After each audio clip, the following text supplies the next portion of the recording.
ഈ ബിരിയാണി ചെമ്പ് ഇങ്ങനെ വെറുതെ ഇരിക്കണം. അപ്പം ഇത് വെറുതെ വെച്ചിട്ടുണ്ടെങ്കിൽ ചീത്തയായി പോവില്ലേ, ഇടയ്ക്ക് ഉപയോഗിക്കണ്ടേ. അപ്പം ഇന്ന് ബിരിയാണി.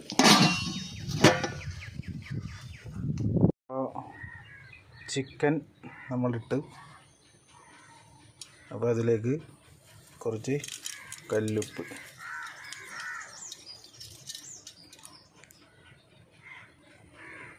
കുറച്ച് കുരുമുളക് ചതച്ച് എടുത്തത്,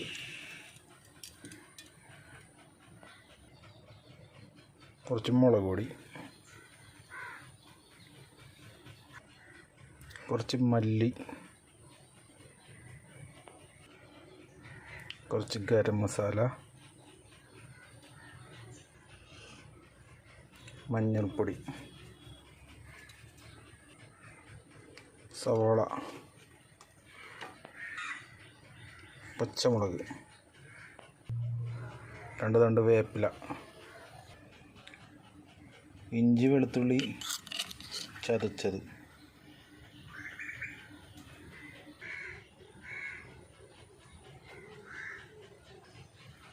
കുറച്ച് വെളിച്ചെണ്ണ,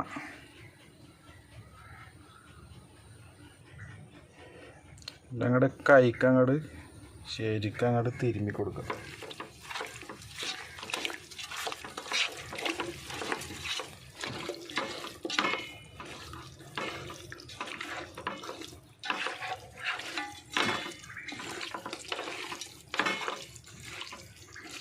തിരുമ്മുമ്പോൾ തന്നെ നല്ല സ്മെല്ലാണ് കേട്ടോ.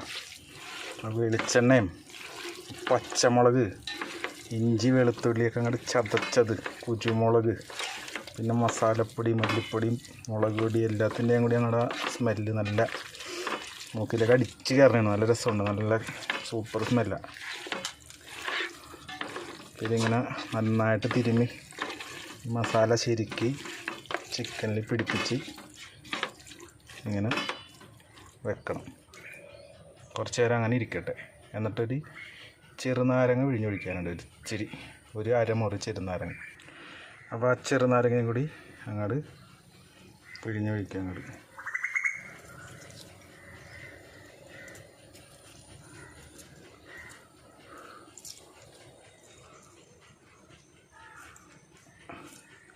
ശരിക്കും അങ്ങനെ നീരൊക്കെ വീണോട്ടെ. അങ്ങനെ സ്റ്റവ് കത്തിച്ചു. ഈ സാധനം ഇരുന്നാണ് സെറ്റായിട്ടുണ്ട്, അടിപൊളിയായിട്ടുണ്ട്.